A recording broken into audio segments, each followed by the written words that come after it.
Well, by now you're probably into holiday mode, Christmas cheer, inviting friends over, putting up the tree. With that, you may lose sight of holiday dangers. That's why we brought in Danger, Danger. What? Carol Henke, who's the Public Information Officer with the Calgary Fire Department. Before we get into this, I want to say Merry Christmas.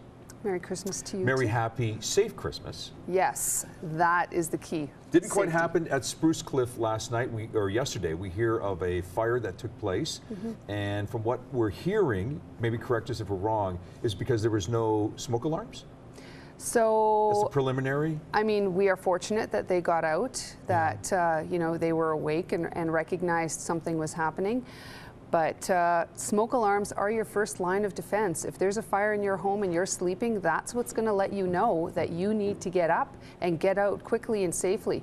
Really, once a fire takes hold in your home, you have less than 3 minutes to get out safely. That's not a lot of time when you're woken up in the middle of the night. We think we can contain it. We think we're fast enough. We think we can react fast enough. We can't. No, and that's why we lose people in residential fires. We don't want to hear of more statistics, No. Carol.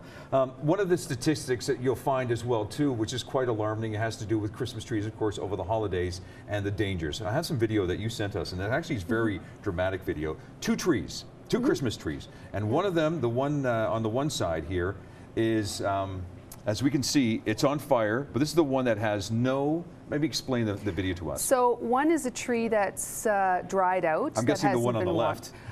Good guess, yes, and the one on the right has been given regular water, so you can see how much quicker the dry one burns, and so it would just be several minutes before the whole room is in flashover.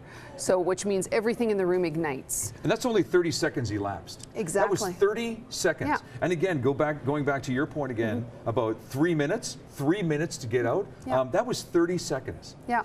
And when you see stuff like that, it's great. That's why it's so great having you here, Carol, because we need to have this top of mind, especially over the holidays. Give us some of the reasons why the holidays, especially the Christmas holidays, are a lot more sensitive in terms of being aware.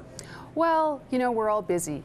We're maybe stressed because we have people visiting, staying over. There's lots to do over the holidays, and safety doesn't always stay top of mind. So, you know, if people are putting up their tree, really important that safety is your priority. And keeping the tree watered regularly is really important. When you put up your tree to begin with, cut off a few inches off the bottom right before you put it in the stand and fill it with water, because the cells close after it's been cut. Oh, I see. So if you recut it, the cells will be open and they'll be continually receiving water. So you need to water your tree every single day. They take a lot of water, so it stays green. Plus, from a cleanliness point of view or tidiness, then you don't have all the needles falling all over the place, right? Yeah. So make sure that you don't have your tree close to any heat source, that it's at least 3 feet or a meter away from any sort of heat source, that you don't have it close to the vents, that you don't have it blocking an exit. You know, you don't want to have it in front of your front door or your back door. Boy, there's a great point. Yep. LED lights, probably better than just your traditional Christmas lights? I mean, because LED doesn't emit heat, if I'm not mistaken. Yeah. So does it matter? Well, I think you always need to read the manufacturer's instructions and that you're using the lights for the appropriate application. So don't use outdoor lights indoors and don't use indoor lights outdoors. And also check your light your cords to make sure that there's no frays or breaks or anything like that, because that can result in an electrical short that can cause a fire. Yeah, this might sound odd, but should I put a smoke detector near the tree? You should have a smoke alarm on your ceiling, outside your bedrooms, and on every level. Just the normal place that you would, and then take all the other precautions. Water your tree, make sure it's not close to any heat source. Turn off the lights when you go to bed or leave the house. There's a thought. Don't overload your power cords. Exactly. That can happen too. And the manufacturer's instructions with the lights will tell you how many cords you can connect. You know, you don't want to string 10 together. I mean, that's a pretty bright tree too, but you know, you just want to be careful and follow the instructions. They're good to we read. want mood lighting as well too. So what we do is we throw in a few candles. Now the last time that you were here, you suggested, it was a great suggestion from Carol, is don't do the real candles. Come up with the ones where you just put a battery. Oh Smart. yeah, you can get some great LED candles that flicker just like the real ones, scented ones even. So I mean that takes the fire risk out of having candles. Anything Much else safer. we should be really cautious about this Christmas?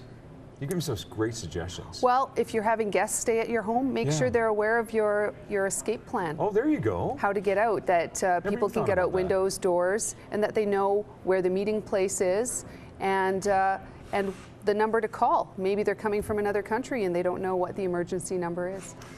Which is 311. Listen to me. Maybe I don't even know. 911, of That's course. the non-emergency helpline. That's right.